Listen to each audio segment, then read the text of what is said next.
안녕하세요. 그리스 로마 신화 4주차 1강입니다. 화면이 좀 바뀌었죠? 앞으로 좀 당겼습니다. 내가 그동안 올렸던 동영상을 다시 한번 확인해 보니까, 일단 그 화질이 좀 떨어지는 측면이 좀 있고, 그리고 글자가 좀 작게 보이겠더라고요. 그래서 아무래도 여러분들이 핸드폰으로 많이 보고 그럴 것 같아서, 물론 여러분들이 눈이 좋으니까 작은 글씨도 잘 보이겠지만, 가급적이면 좀 가까이 접근을 해서 글자가 좀 크게 보이도록 이렇게 신경을 썼고요. 화질 문제도 지금 뭐 다른 전송 방식을 좀 달리해서 화질을 좀 더 올리도록 하고, 그러다 보니까 이제 뭐 문제점은 내 얼굴이 너무 크게 보이는 거죠. 그래서 가뜩이나 작지 않은 얼굴에 좀 부담스러울 수는 있지만, 내가 아니라 이쪽에 화면에 신경을 좀 더 쓰시고, 그리고 또 목소리가 아무래도 내가 그렇게 발성이 좋은 편은 아니고, 또 그래서 조금이라도 좀 또렷하게 들리라고 핀 마이크를 구입을 했습니다. 이거 뭐 싸지 않아요. 그러니까 또 계속 노력하고 있으니까 여러분들도 불편한 점이 있으면 알려주시면 내가 수용 가능한 한도 내에서는 최선을 다해서 수용하도록 하겠습니다. 자, 얘가 지나왔는데, 잠깐요.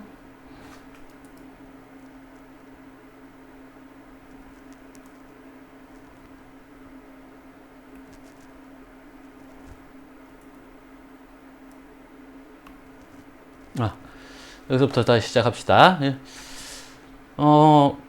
여기 이제 그림이 하도 많이 들어갔다 보니까 PPT 파일 덩치가 커져서 파일을 바꿨습니다. 두 번째 파일. 그리스 로마 신화 2 이렇게 돼 있잖아요.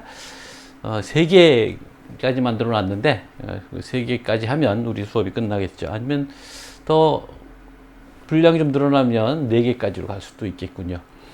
지금 이 뒤에 나오는 조각이라고 부조. 부조는 이게 이제 석관에 있는 겁니다. 그래서 조각을 해놓은 건데, 이 밑에 이게 쭉 있는 여자들 모습이 보이는데, 이게 이제 무사 여신들입니다. 무사는 단수라서 보통 무사이라고 보통 부르는데, 전에도 얘기했지만 이게 뭐 사무라이 이런 그런 무사가 아니에요. 그냥 고유명사입니다. 무사. 9명입니다. 나인 뮤지즈라고 있죠. 그래서 뮤즈가 여기서 온 말이거든요. 무사가 영어로 오면서 뮤즈라고 바뀌었거든요. 뮤즈가 보통 어떻게 되나요? 뮤즈, 음악의 신? 뭐 이런 이름으로 쓰이죠. 근데 원래 무사는 좀 더 넓은 의미고, 그래서 지난번에도 얘기했던 것 같은데, 예술, 그 다음에 기술, 그리고 학문까지 합치는 9명이에요. 9명이다 보니까 이제 커버하는 영역들이 다 다르죠. 언제 또 구체적으로 각각의 이름들을 얘기할 수 있을 텐데, 9명이 이렇게 딱 역할이 고정된 건 아니라서 좀 시대마다 조금씩 달라지긴 합니다. 석관묘의 조각 장식으로 지금 9명의 뮤즈를 놨는데, 되게 뭐랄까요, 소녀 같고 귀엽고 뭐 그런 또 측면이 있습니다. 저 끝에 보시면 저 끝에 있는 뮤즈는 뭘 들고 있죠? 저게 이제 그리스에서 연극할 때 가면을 썼거든요. 가면을 들고 있는 겁니다. 그러니까 저게 비극인가 희극을 다루고 있는 뮤즈를 나타내는 거죠. 자, 이 뮤즈 얘기를 여기다 왜 집어넣냐면, 우리가 이제 지난 시간까지 했던 얘기들은 헤시오도스의 신들의 계보, 또는 뭐 신통기, 옛날 한자어로 신통기, 그걸 토대로 해서 세상이 어떻게 생겨났는지를 그리스 로마 신화에서 어떻게 얘기하는지, 정확히 말하면 그리스 신화에서 어떻게 얘기하는지를 살펴본 거죠. 처음에 뭐 카오스가 있었고, 그죠? 그 다음에 우라노스도 있었고, 처음에 그냥 세 개의 신성이 있었고, 그 다음에 에로스가 있고, 그렇게 되잖아요. 그래서 처음에 가이아로부터 가이아가 무성생식을 해서 여러 신적 존재들을 낳는데, 보통 이제 자연을 의인화한 것들이 거기서 나오죠. 그 다음에 이제 가이아가 우라노스, 하늘을 낳죠. 땅이 하늘을 낳는단 말이에요. 그러놓고는 그 우라노스와 가이아가 결합하여 이제 2세대 신적 존재들을 낳죠. 그런데 그 우라노스가 자기 자식들을 두려워하여 그렇게만 나와 있다고 했어요. 두려워하여 그 가이아와의 교합 자세를 풀지 않고, 그러니까 자궁을 막고 있는 거죠. 그래서 태어난 자식들이 밖으로 나오지 못하게 되자 괴로워진 가이아가 맨 마지막에 태어난 크로노스에게 낫을 줘서, 아다만티스로 만든 낫을 줘서 아버지의 생식기를 자르게 한다, 이렇게 나오잖아요. 그 크로노스는 비록 나중에 태어났지만 세상의 빛을 본 건 처음이라서 이게 이제 차세대 신적 존재들의 우두머리가 되는 거죠. 사실은 뭐 크로노스가 낫을 들었다는 점에서도 알 수 있듯이, 크로노스는 처음에 이제 농업의 신이었다고 해요. 그러다가 차차 뭐 인간의 수명과 시간을 관장하는 신적 존재가 되지만, 아무튼 근데 그 크로노스가 또 역시 자기 아버지의 전철을 밟아 자기 자식들을 잡아먹는다는 얘기가 이제 오늘 나올 건데, 그래서 제우스가 올림포스 신들의 어떤 왕을 차지하기까지는 신들과의 전쟁을 치러야 됩니다. 자기 윗세대 신들과 전쟁을 치러야 되죠. 그러니까 그 크로노스와 그의 형제들이 바로 이제 티탄이거든요. 티탄족들과의 싸움을 다 하게 되는데, 그 싸움에서 이기고 나서 그것을 기념하기 위해서, 기리기 위해서 제우스가 무네모신의, 기억이라는 뜻입니다. 무네모신의 여신과 결합하여 하룻밤 사이에 9의 아이를 갖게 했다. 9명의 여신들. 이들이 이제 하계를 간청하니까 그 제우스의 전쟁을 기록물로 남기게 하기 위해서 9명의 뮤즈 여신들을 낳았다, 이런 얘기입니다. 그래서 뮤즈 여신들이 쭉 여기 이제 배치되어 있는 그림을 이 두 번째 파일의 맨 처음 장면에 집어넣은 겁니다. 나중에 또 자세히 설명할 기회가 있을 겁니다. 일단 아름답죠? 자, 학기 초에 얘기했듯이 우리가 그리스 로마 신화를 그 강대인 선생님의 책을 따라서 쭉 가긴 하는데, 그냥 쭉 가면 좀 밋밋하고 좀 지루할 수도 있어서 가끔씩 가서 포인트를 잡는 얘기들을 좀 하겠다라는 얘기를 했습니다. 그거는 뭐 신화에서 조금 벗어날 수도 있고 신화의 성격을 보여주는 어떤 토픽이 될 수도 있고 그랬는데, 처음에 다룬 건 이제 그 위그드라실, 그러니까 물풀의 나무와 관련된 북구 신화 그리고 그리스 신화 얘기들을 해서 나무와 식물과 관련된 얘기들이 신화에 어떻게 반영되는지, 그것이 어떻게 고대인들의 상상력과 결합하는지, 그런 사례를 하나 보여줬고요. 오늘은 이제 두 번째, 집단의 신화와 개인의 이야기라는 주제로 여는 이야기를 좀 해보겠습니다. 신화라는 건 집단 창작이죠. 그러니까 신화는 기본적으로는 입에서 입으로 전달되는 겁니다. 신화, 미스, 영어의 미스가 되는 것은 그리스어의 미토스가 영어로 바뀐 건데, 미토스는 기본적으로 이야기예요, 이야기. 근데 이제 이 이야기의 성격이라는 건 누구한테 들은 이야기입니다. 누가 해준 얘기. 보통 우리가 우리의 어떤 전래동화가 전해지는 방식으로 생각해 보면 역시 이제 그 어머니, 할머니를 통해서 아이들이 듣는 거죠. 옛날 이야기를. 그래서 이제 입에서 입으로 구전이 되는 거죠. 구전. 입구자 쓰는 거거든요. 입으로 전해진다. 그래서 구전. 구전동화니 뭐 이런 거 있잖아요. 구술사도 있고. 그 구전 방식으로 전해지기 때문에 누가 이 신화를 지었는지를 모릅니다. 그러니까 불특정 다수가 집단적으로 창작하는 거예요. 그러니까 할머니가 할머니의 할머니한테 얘기를 들었는데, 그 할머니가 할머니한테 얘기해 줄 때 어떤 부분은 좀 빼기도 하고, 자기가 들었던 얘기에서 어떤 부분을 새로 집어넣기도 하고, 그리고 또 그걸 들은 할머니는 또 다시 또 새로운 요소를 넣기도 하고 빼기도 하고, 뭐 이렇게 하다 보니까 사람들이 얘기들을 전하는 과정에서 사람들의 어떤 경향, 취향, 의식 구조 이런 것들이 집단적으로 한 이야기 안에 뭉치고, 여러 이야기도 이렇게 저렇게 갈라지고, 그러니까 이야기하는 사람마다 새로운 판본들이 생기는 겁니다. 그리고 그 판본들이 마음에 들면 어느 판본들은 오래 살아남고 어느 판본들은 좀 일찍 없어지고, 그러면서 이제 굵직한 이야기들거리들이 몇 개 생기는데, 어쨌든 이런 식으로 집단적으로 이루어지기 때문에 신화는 하나의 한 작가가 쓴 것처럼 동일한 형태를 유지하지 않고 계속 바뀌어 나가고 갈라지고 그러는 거죠. 원신화는 신화가 유포 전승되는 집단의 집단 창작이다.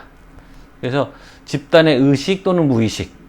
그러니까 무의식이라고 하는 건 우리가 프로이트의 무의식처럼 게 거창하게 얘기할 필요는 없고, 우리가 알게 모르게 이런 뜻으로 의식 무의식 알게 모르게, 어떤 때는 요거는 요런 부분 얘기는 좀 재미없으니까, 또는 다른 얘기랑 잘 안 맞으니까, 저번에 에로스 얘기했었죠. 처음에 에로스는 태초의 신이었다가 아프로디테가 탄생하면서 역할이 좀 애매해진단 말이에요. 에로스와 아프로디테의 역할이 겹친단 말이에요. 그러니까 이제 그 에로스의 의미를 아프로디테의 아들로 만드는 얘기를 누가 만들어내기 시작했겠죠. 이거 그럴듯하다 그러니까 사람들이 계속 받아들여서 퍼뜨렸겠죠. 근데 또 한쪽에서는 청년 에로스가 있고, 또 한쪽에서는 어린 에로스가 있고, 이런 식으로 또 버전들이 달라지고, 그래서 어린 에로스가 훨씬 더 귀엽다는 어떤 시대적 취향, 이런 게 받아들여지면서 큐피트라는 어린 에로스가 생겨나는 거죠. 그래서 이제 그 취향저격이 되는 부분들에 의해서도 생기지만, 그래서 어떤 때는 의식적으로 얘기를 만들지만, 어떤 때는 자기도 모르게 얘기를 하면서 그냥 무의식적으로 어떤 부분을 빼거나, 어떤 부분을 과장하거나, 이렇게 되면, 또는 받아들이는 사람이 그렇게 받아들일 수도 있죠. 이런 과정들을 거치면서 계속 수정되고 걸러지고 이러는 거죠. 그래서 그 경로도 또한 굉장히 다양하기 때문에 그 집단의 구조, 사유 방식을 잘 드러내는데, 다만 이게 이제 집단적으로 이루어지고 의식적으로 통제되지 않기 때문에 한 사실에 대한 다양하고 비일관된 얘기들이 이제 병립하게 되는 겁니다. 그래서 여러분들의 나중에 두 번째 과제, 기말고사 대체 과제가 이게 이렇게 다양한 신화들의 버전들 중에서 본인이 마음에 드는 버전을 택하고, 그것이 왜 마음에 드는지를 설명하고, 또는 본인이 직접 창작해보고 이렇게 해보라는 이야기를 하게 됐는데도, 바로 이 신화의 특성이 있기 때문에 우리가 신화를 잘 이해하고, 또 신화는 여전히 계속 창조 중이거든요. 어벤져스 이런 것들을 통해서 또 여러 가지 웹툰이니 이런 것들을 통해서 만들어지고 있는데, 그것이 바로 여러분들에게 어떤 새로운 창작, 신화의 창작으로 이어질 수 있는 어떤 계기가 된다고 생각해서 이런 과제를 제시하는 거니까, 그래서 강의를 들으면서 이렇게 내가 새로운 버전, 이런 판본도 있고 이런 판본도 있다, 이런 얘기를 했을 때마다 잘 생각을 해서 두 번째 과제에 대한 아이디어를 가다듬어 가시기 바랍니다. 자, 그래서 이제 다양하고 비일관된 얘기가 병립한다. 예를 들면 한 대에 떠 있는 것, 그거 이제 우라노스 얘기했었죠. 원인설화. 그러니까 이제 그 가이아의 자궁에 박혀 있던 생식기가 잘리자 뜨거워하고 우라노스가 가이아로부터 이렇게 붙어 있던 자세에서 이렇게 멀어진 거죠. 떨어진 거죠. 떨어지면서 공간이 생겼단 말이에요. 거기서 세계가 생겨나는 거란 말이에요. 그래서 이제 하늘이 왜 무너지지 않는 거에 대한 설명을 하는 신화라고 했었잖아요. 원래 붙어 있었다가 떨어졌기 때문에 안심해도 된다, 이런 거예요. 그래서 그런 식으로 이제 하늘이 떠 있는 것에 대한 설명을 하는 신화가 있는가 하면, 아틀라스가 떠매고 있는 거다라는 얘기도 또 있단 말이에요. 그러니까 이게 만약에 한 사람의 창작자가 만든 얘기라면 둘 중에 하나를 선택하겠죠. 그게 이제 개인이냐 집단이냐의 차이인 거죠. 그래서 개인의 이야기, 내가 이 주제를 이제 착안하게 된 것은 고려대학교에서 고려대학교 사학과에서 은퇴하신 선생님이 계신데, 그분 이제 강의를 들으니까 그런 얘기를 하셨던 거예요. 그러니까 동양의 역사와 서양의 역사가 갖고 있는 어떤 특징 중에 하나는, 동양은 어떤 사관들이 기록하는 형태의 그 역사가 주로 이루어진 것에 반해서, 서양, 특히 그리스의 역사는 개인이 썼단 말이에요. 역사를. 그리고 개인의 자격으로 쓰고, 무슨 공무원이 아니고, 헤로도토스니 투키디데스니 이런 사람들이 자신들의 지적 호기심 이런 것들을 가지고 썼기 때문에, 개인의 개성이 강하게 표출되는, 그러니까 문체도 중요하고 문필력도 중요하고 뭐 이런 의미에서 굉장히 역사가 재미있다라는 거죠.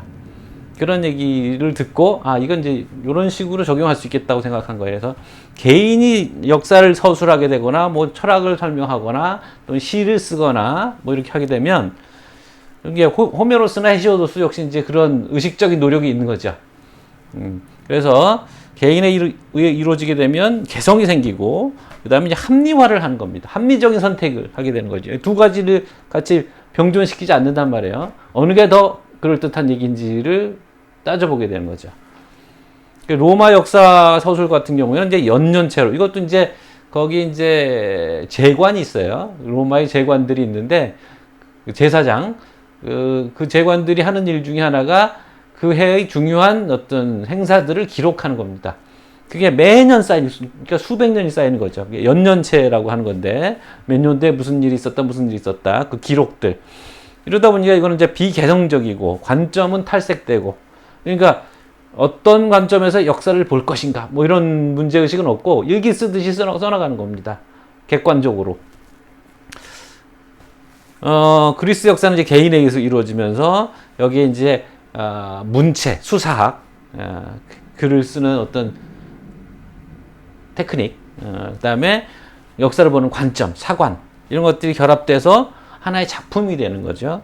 그리고 철학 역시도 조금 더 예를 들어보겠습니다. 아낙시만드로스 같은 경우에 보여주듯이 과감하게 추상을 하고 일관성을 갖추고 합리성을 갖추게 되는 그런 정신으로 발전하게 되는 겁니다. 그래서 신화와 그 뒤를 잇는 어떤 개인적인 설명 또는 뭐 창작, 이런 것들이 갖고 있는 차이점, 이런 것들을 우리가 생각해 볼 수 있다라는 거예요. 자, 아낙시만드로스라는 철학자가 있습니다. 이분 뭐 우리가 신화 얘기라 갑자기 철학이 나와서 좀 그렇지만 그냥 상식 삼아, 교양 삼아 좀 들어두세요. 재밌는 사람이에요. 아낙시만드로스. 원래 이제 그 밀레토스라는 이오니아 지역에 있는 도시국가 출신인데, 그 선배로 이제 탈레스라는 사람이 있었고, 그 탈레스의 뒤를 이어서 아낙시만드로스라는 사람이 철학을 한 거죠. 그러니까 보통 서양 철학에서 최초의 철학자를 탈레스를 꼽는데, 그 탈레스의 뒤를 이은 2세대, 두 번째 철학자라고 생각해도 좋습니다. 근데 이제 아낙시만드로스를 비롯해서 이 사람들은 이제 자연 철학자라고 하는데, 그러니까 뭐 과학이라는 게 따로 없던 시절에 과학과 철학이 결합되어 있는, 그래서 자연 세계에 대한 어떤 의문점을 풀고자 하는 사색의 노력들이라고 생각하시면 되는데, 상식에 대한 의문을 갖습니다. 이게 신화에서를 보면 태양신 아폴로가 마차를 타고 창공을 가로질러 가는데 그게 바로 태양이고, 뭐 이런 식이에요. 근데 이제 사람들이 생각해 보면 그럼 마차를 타고 가면 동쪽에서 서쪽으로 간 건데, 그 마차가 그러면 아침에 다시 동쪽으로 뜨던데, 그럼 언제 간 거지? 그리고 어디로 간 거지? 그러니까 서쪽에서 다시 동쪽으로 다시 마차를 타고 가면 다시 환해질 텐데, 그죠? 다시 환해지지는 않고 밤새. 그럼 밤새 어떻게 해서 갔을까? 뭐 이런, 그냥 상식적으로 그 신화를 진지하게 받아들인다면, 물론 이제 아무 생각 없는 사람들은 그런가 보다 하겠지만, 그게 이제 고대인들에게는 질문거리였습니다. 태양은 어떻게 계속 동쪽에서 뜰까? 왜 질문거리가 되겠어요? 우리가 살고 있는 딛고 있는 땅은 바닥이라고 생각하니까 그런 거죠. 그러니까 여기 지구가 우리가 살고 있는 땅이 있는데, 태양이 여기서 떴는데 이렇게 갔는데 이 밑으로 내려갈 거라는 생각을 할 수가 없으니까 어떻게 갔지? 이렇게 되는 겁니까? 그래서 뭐 그 나중에 신화에서 나오지만 무슨 배 같은 걸 타고서 이 오키아노스를 사람들 사는 주거지 지역 바깥을 돌고 있는 강이라고 그랬잖아요. 그 오키아노스를 타고서 동쪽으로 간다는 거예요. 배를 타고 간다는 거죠. 그래서 다시 동쪽에 짠 뜨고, 굉장히 좀 번잡스러운 일인데, 그런 식의 신화적 설명은 있었지만 아낙시만드로스는 이거를 이제 정면에서 돌파하고 싶었던 거죠. 자, 이 정화막당이라는 곳에서 소크라테스 이전 철학자들 단편 선집이라는 책을 번역했는데, 거기 이제 아낙시만드로스의 글이 남아 번역이 되어 있습니다. 많은 옛 천문학자들은 해가 지구 밑으로 움직이는 것이 아니라 지구 주위의 이 지역을 돌고 있으며 지구의 북쪽 편이 높기 때문에 해가 안 보이게 되고 밤이 생긴다고 믿었다. 동쪽과 서쪽으로 가는데 동서남북 북쪽이 이렇게 산이 있어서 이렇게 돌아가면 해가 안 보인다. 뭐 이렇게 생각한 거죠. 그죠?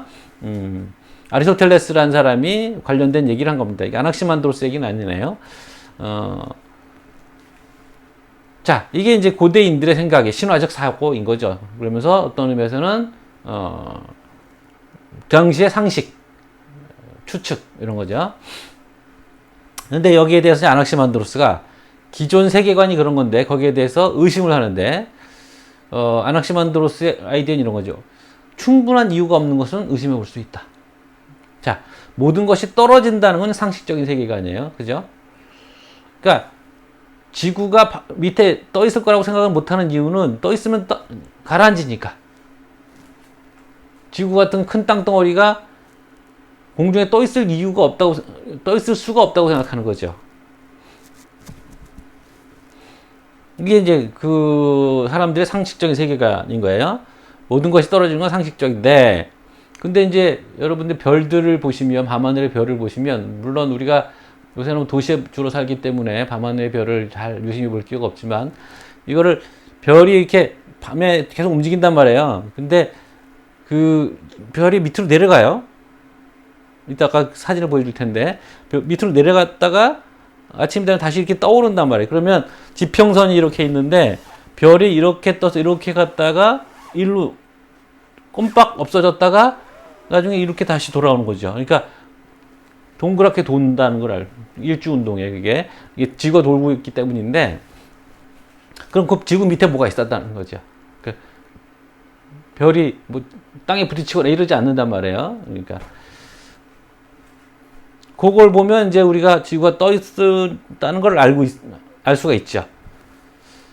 그래서 이제 아낙시만드로스는 지구가 꼭 떨어져야 할까? 라고 생각을 했고, 근데 다른 것들은 왜 떨어질까? 또 생각을 했고, 그 대담한 가설, 상식에 얽매이지 않고, 설마 뭐 그럴 수가 뭐 이렇게 하더라도 안 될 거 없잖아라는 생각을 하는 거죠. 일관되고 신뢰할 만한 대안을 제시하는 겁니다. 그러니까 그 아낙시만드로스 얘기는 위아래가 있기 때문에 떨어진다는 거예요. 그러니까 사물들은 위에서 아래로 떨어지잖아요. 그죠? 여기 아래고 여기가 위라는 위치들이 있기 때문에 위에서 아래로 떨어진 거예요. 물론 우리는 알고 있죠. 중력 때문이라는 걸 알고 있지만 당시의 상식으로 중력까지는 생각을 못했죠. 당연히. 근데 그러면 지구가 안 떨어지면 어떻게 되냐? 위나 아래가 없으면 되는 거죠. 근데 위나 아래가 있다는 건 뭐냐? 어떤 게 위가 되고 어떤 게 아래가 되고 이런 거죠. 그렇죠? 그래서 뭐 짧은 쪽, 긴 쪽 이렇게 해서 긴 쪽이 위고 짧은 쪽이 아래고 뭐 이런 식의 상대적인 차이를 만들어 줘야 되는데 지구는 위아래가 없다. 즉 중심에 있다. 중간에 있다. 어디가 위고 어디가 아래라고 생각할 근거가 없다 하면 떨어지지 않는다는 거예요. 자, 이게 별의 일지운동입니다. 산을 통해서 중심을 놓고 보면 별들이 이렇게 쏟아지진 않죠. 이게 사실은 이게 이제 초고속 촬영이라고 그냥 있겠죠. 그래서 밑으로 내려가는데 이 밑에 바닥이면 바닥을 쳐야 되는데 그렇지 않단 말이죠. 다시 돌아온단 말이에요. 그러니까 바닥이 떠 있다는 거죠. 자, 상식적인 세계관으로 보면 위가 있고 지구가 있고 아래가 있고 그래서 뭐 이렇게 떨어지고 그럼 지구도 떨어지고 여기도 하늘이고 이렇게 되는데 아낙시만드로스 일종의 과학혁명, 최초의 과학혁명이라고 합니다. 발상의 전환. 지구가 딱 중심에 있으니까 이게 하늘에다 다 지구로 떨어지는 거예요. 지구는 그 자체에 떨어지지 않고 가운데 있으니까 이렇게 생각하는 겁니다.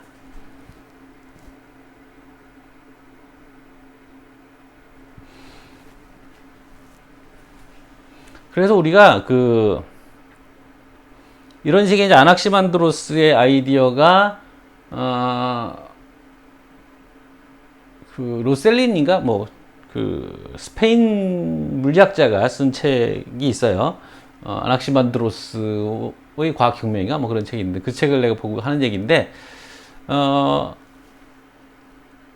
물론 이제 그 사람들이 그 아낙시만드로 생각을 문제 삼을 때 아낙시만드로스는 지구의 모양을 어떻게 생각했냐면 이렇게 뭐 장기판의 그 말들처럼 넓적한 거라고 생각을 했어요. 넓적하게. 그러니까 논리적으로 보면 흠결이 좀 있다라고 생각하는 거죠. 왜냐하면 우주의 중심에 딱 자리를 잡으려면 이렇게 널쩍하면 안 되고 원, 점 이런 형태로 있어야 되는 거죠. 원의 형태로 있어야만 된다 이렇게 생각하는 거지만 사실 뭐 그거는 큰 중요한 문제가 아니고 그리고 사실은 지구가 둥글지도 않죠. 둥글은 약간 좀 찌그러져 있어요. 그러니까 그것도 좀 그렇고 그러니까 서양배 모양처럼 생겼다고 하는데 그런 것이 이제 우리가 오늘날 아낙시만드로스 생각이 얼마나 놀라운 아이디어인지를 보여주는 거죠. 그러니까 사실은 이제 우리가 탈레스를 뭐 서양 철학의 아버지 시초라고 보지만 그 가설의 대담성 뭐 이런 것들을 생각해 보면 아낙시만드로스가 철학의 시초가 아니냐 뭐 이런 얘기도 할 수 있는 거고요. 그 다음에 그 뒤를 잇는 이제 또 다른 과학혁명들이 있죠. 천동설에서 지동설로 바뀌는 그러니까 코페르니쿠스 같은 사람도 이제 그 다음에 뒤를 잇는 역시 이제 천문학 얘기 있고요. 그래서 세계관 자체를 바꿔놓는 거죠.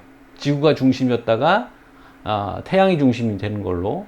근데 오늘날 또 우리가 알고 있는 얘기들은 여러분들도 아실 거예요. 그러니까 태양은 안 움직이나요? 태양도 움직입니다. 태양계 자체가 움직입니다. 그러니까 태양을 중심으로 지구, 뭐 수성, 목성 이런 게 이렇게 돌지만 태양이 또 움직인단 말이에요. 그러면 태양이 움직이는 것을 따라가면서 움직이는 거예요. 이렇게. 그러니까 정원으로 가는 게 아니라 이렇게 가는 거죠. 이렇게 나선정처럼. 그러면서 은하계도 움직여요.